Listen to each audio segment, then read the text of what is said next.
Assalamualaikum warahmatullahi wabarakatuh. Waalaikumsalam warahmatullahi wabarakatuh. Alhamdulillah, assalatu wassalamu ala rasulillah, amma ba'd. Pemirsa channel Masjid Al-Ikhlas Kantor Kementerian Agama Kabupaten Bojonegoro, pada kesempatan hari ini kita kerawuhan kedatangan atau sudah hadir bersama kita beliau Bapak Dr. Haji Muhammad Abdullah Hafid SAG MHI. Beliau ini adalah Ketua UPZ dari Kantor Kementerian Agama Kabupaten Bojonegoro atau Unit Pengumpul Zakat yang ada di Kantor Kementerian Agama Kabupaten Bojonegoro. Berkaitan dengan hal itu, pada hari ini kita sudah berpuasa kesekian harinya dan ada satu perintah yang akan kita laksanakan atau yang diperintahkan secara khusus pada bulan Ramadan, yaitu membayar zakat. Nah, hari ini kita akan membahas terkait dengan bagaimana kita membayar zakat fitrah, besarannya berapa dan lain sebagainya, langsung dengan narasumber yang sudah hadir bersama kita, yaitu Ketua Unit Pengumpul Zakat pada Kantor Kementerian Agama Kabupaten Bojonegoro, Pak Hafid, yang kami hormati. Pertama yang bisa disampaikan mungkin Pak Hafid, zakat fitrah itu definisinya bagaimana atau mungkin hukumnya itu bagaimana, sama atau tidak dengan zakat mal, Pak Hafid? Monggo. Assalamualaikum warahmatullahi wabarakatuh. Waalaikumsalam warahmatullahi. Bapak Ibu kaum muslimin muslimat dimanapun berada, wabil khusus kepada warga Kementerian Agama Bojonegoro, bahwa zakat fitrah itu adalah salah satu dari rukun Islam kita, di mana pertama rukun Islam kita pertama syahadat, kemudian sholat, membayar zakat, puasa dan haji. Nah, zakat ini merupakan rukun Islam yang harus ditunaikan. Orang yang hanya sholat saja tetapi tidak menunaikan zakat, maka sholatnya juga tidak diterima. Karena sholat itu sendiri perintahnya itu aqimus sholah wa atuz zakah, dirikanlah sholat dan tunaikan zakat. Jadi ini gandengan. Jadi kalau kita ini beragama Islam, maka kita harus menjalankan agama Islam itu secara kafah, secara sempurna. Rukun-rukun Islam kita harus kita jalankan. Khusus di bulan suci Ramadan ini, kaum muslimin mulai dari anak-anak bahkan yang baru lahir sampai yang tua sebelum mati itu diwajibkan untuk membayar zakat fitrah yang besarannya adalah 3 kg. 3 kg dari makanan pokok. Kalau hadisnya Nabi itu diwajibkan satu sok dari makanan pokok. Cuma satu sok dalam takaran yang disampaikan oleh Nabi itu, ulama memberikan kriteria takaran satu sok itu macam-macam. Ada yang 2,5 kilo itu sudah dianggap satu sok, ada yang 2,7 dianggap satu sok, dan ada yang 3 kilo satu sok. Hal ini dikarenakan karena cara ngukurnya satu sok itu berbeda. Sok itu merupakan satu takaran koyok semacam kaleng gitu, kaleng takaran gitu. Nah, masing-masing daerah, masing-masing zaman itu sok di Madinah, di Mekah, di Irak, di Baghdad itu ada sedikit perbedaan, sehingga terjadi perbedaan pendapat kaitannya dengan besaran satu sok itu berapa gitu ya. Jadi ada yang 2,5, ada yang 2,7, 2,7 dan ada yang 3. Nah, untuk Basnas Kabupaten Bojonegoro yang kemarin sudah rapat dengan Kementerian Agama dan juga Dinas Perdagangan, itu MUI juga itu telah menetapkan untuk kehati-hatian kita mengambil kaul yang paling aman, yaitu 3 kg. 3 kilogram beras kualitas premium, kualitas bagus. Berapa kalau diuangkan? Kalau diuangkan per kilonya itu 15.000, sehingga kalau 3 kilo berarti 45.000 rupiah. Ini khususnya untuk warga atau ASN di Kementerian Agama itu diwajibkan untuk membayar zakat fitrah di UPZ Kementerian Agama Bojonegoro. Zakat fitrah ini merupakan penyuci bagi orang yang berpuasa dan juga sekaligus sebagai media kita berbagi dengan kaum fakir miskin. Rasulullah SAW bersabda, zakatul fitri tuhratul lis-shaimi wa tu'amatul lil masakin. Zakat fitrah itu sebaik penyuci bagi orang yang berpuasa, wa tu'amatul lil masakin, dan untuk memberi makan kepada fakir miskin. Sehingga zakat fitrah ini berbeda dengan hampir beda dengan zakat mal ya. Kalau zakat fitrah ini pentasarufannya itu lebih ke arah kepada fakir miskin. Jadi zakat fitrah jangan dibuat bangun masjid, dengan dibuat itu jangan. Karena memang spesial untuk zakat fitrah ini kita berbagi kebersamaan, berbagi kebahagiaan bagi fakir miskin. Lebih itu meskipun ada ayat yang ada 8 asnaf itu. Tetapi khusus untuk zakat fitrah ini kita lebih mengarah benar kepada fakir miskin.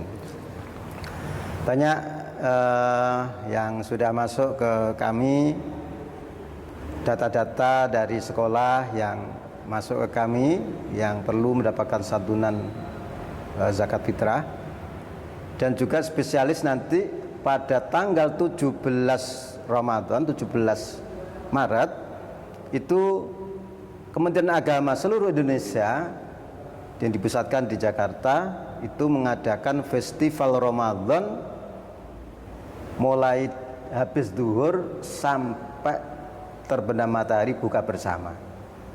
Di situ isinya banyak hal, ada tausiah, kemudian ada bagi-bagi bingkisan di seluruh Indonesia, dan kita termasuk di Bojonegoro juga nanti tanggal 17 kita akan mengadakan secara live, disambungkan dengan yang ada di Jakarta. Kita melaporan, dan juga sebagian dari mustahik orang yang berhak menerima zakat itu akan kita undang di aula sini untuk menerima bingkisan zakat fitrah. Tidak semua tentu yang kita undang ke sini karena banyaknya orang. Jadi sebagian yang misalnya jauh-jauh, zakat fitrahnya kita tasarufkan supaya dibagi di tempatnya masing-masing. Kalau KUA misalnya ada berapa asnaf, berapa orang, kita bawakan di KUA. Kalau di satker ada berapa itu, atau mungkin di lembaga yang mengajukan juga kita bawa gitu. Untuk yang di Kementerian Agama ini kita terbatas mungkin 100 orang, 200 orang, supaya tetap dalam kondisi nyaman dan tidak sampai antri berjubel-jubel begitu.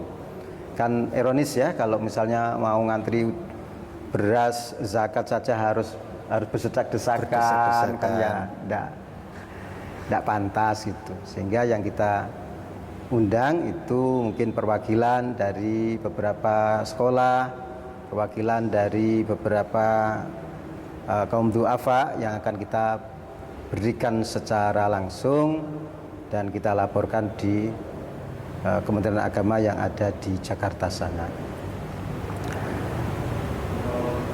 Itu untuk zakat fitrah yang pada tahun ini. Jadi Rp45.000 itu kalau diuangkan, dan 3 kilo itu kalau 3 kilo beras itu kalau dibayar dengan beras.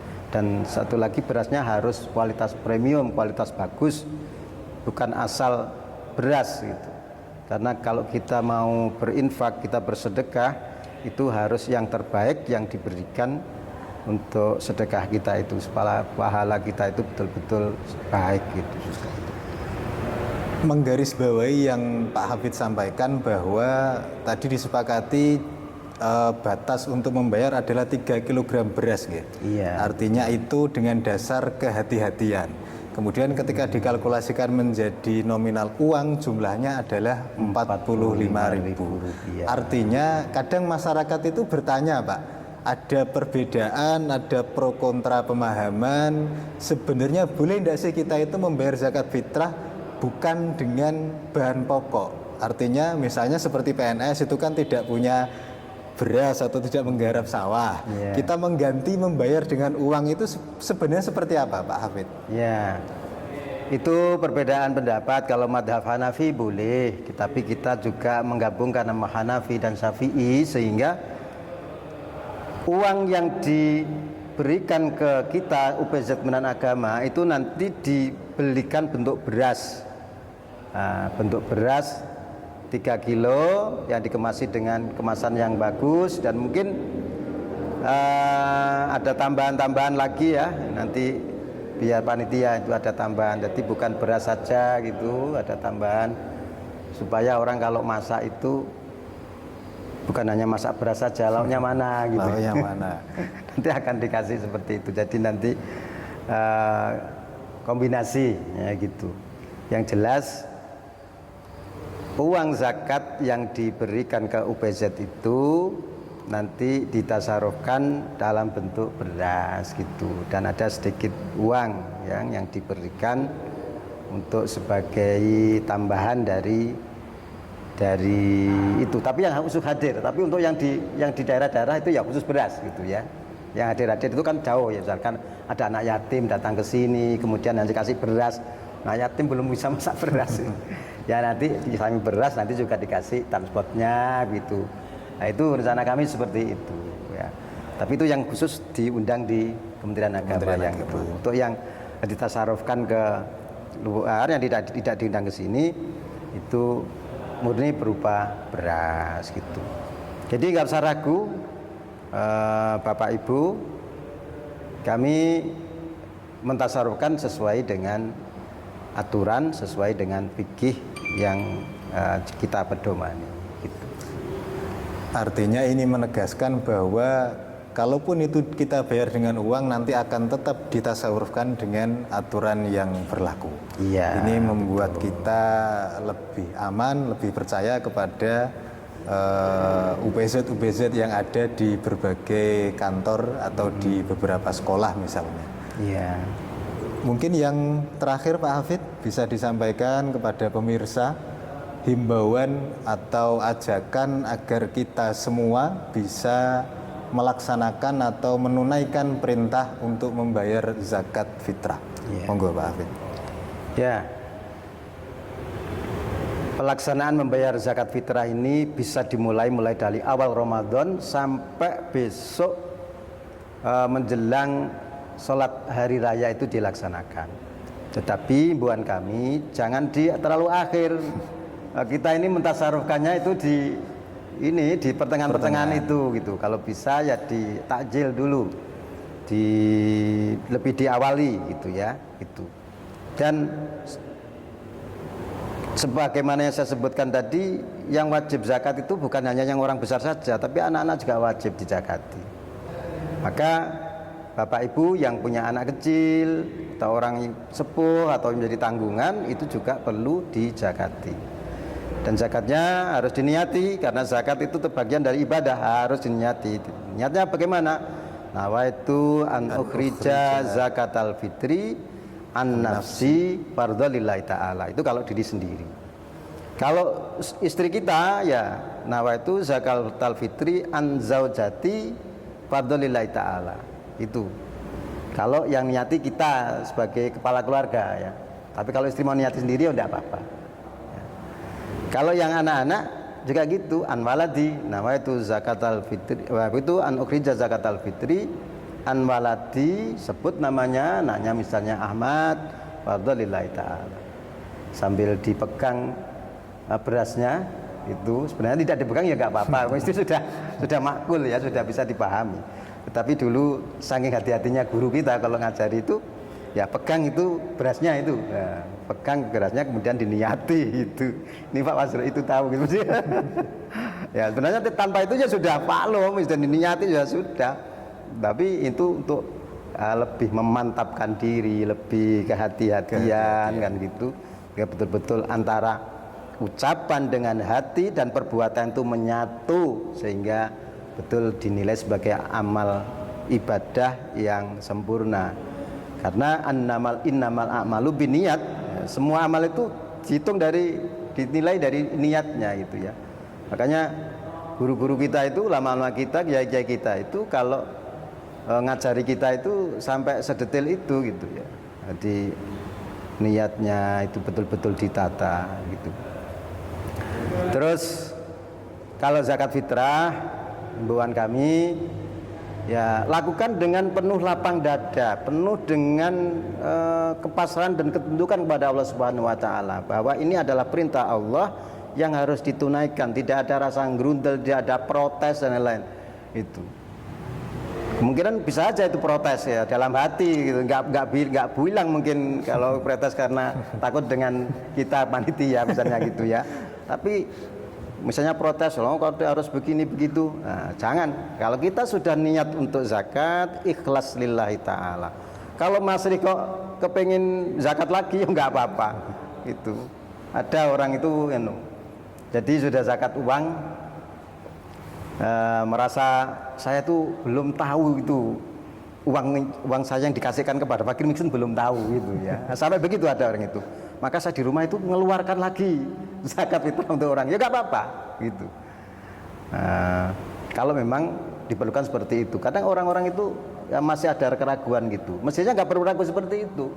Kalau sudah dipasrahkan kepada amil, kepada UPZ, campur baur itu, nggak perlu dicari mana ini beras saya ini, nggak perlu begitu. Nanti kalau itu ya nggak selesai, nggak ketemu berasnya karena sudah dibungkus, dicampur dengan itu. Gitu pula menyerahkan uang ya sudah, kita sudah ikhlas itu ya. Dan yang kedua bahwa zakat fitrah itu sebagai penyuci jiwa kita dan juga sebagai penyuci harta kita. Jiwa kita suci, harta kita juga suci. Dan kata Nabi, zakat fitrah atau zakat mal yang dikeluarkan itu tidak akan mengurangi daripada zakat kita, harta kita. Tidak akan menjadikan kita menjadi melarat, tidak akan menjadikan kita menjadi miskin gitu dengan zakat itu. Karena itu sudah standar, aturan Allah itu sudah gitu. Jadi yang kita punya kalau hanya mengeluarkan 3 kg itu masih tergolong kecil gitu. Dan tentu berkah dari itu semuanya, kita akan dijauhkan dari bala musibah, dijauhkan dari penyakit dan diterima amal ibadah kita. Karena itu segerakan tunaikan zakat, dan bagi di satker-satker ini langsung bisa dikumpulkan di bendaharanya masing-masing. Kami tidak memotong langsung kemarin gaji karyawan, tidak, tetapi ini karena kesadaran, jadi silakan membayar di bendahara masing-masing. Setelah nanti terkumpul di bendahara, nanti distorkan di UPZ Kementerian Agama Kabupaten Bojonegoro. Demikian himbauan kami. Dan semoga berguna, bermanfaat bagi kita semuanya. Amin. Pemirsa yang kami hormati, demikian bincang singkat kita terkait dengan apa dan bagaimana zakat fitrah itu dibayarkan. Wabil khusus disampaikan oleh beliau tadi sebagai Ketua UPZ atau Unit Pengumpul Zakat yang ada di kantor Kementerian Agama Kabupaten Bojonegoro. Semoga kita semua bisa melaksanakan atau menunaikan perintah untuk membayar zakat fitrah dengan ikhlas, dengan hati yang lapang dada sesuai dengan apa yang disampaikan oleh beliau Pak Dr. Muhammad Abdul Hafid, SAG, MHI. Terima kasih Pak Hafid atas kehadirannya siang hari ini. Demikian Bapak Ibu, dari kami kurang lebihnya mohon maaf. Assalamualaikum warahmatullahi wabarakatuh.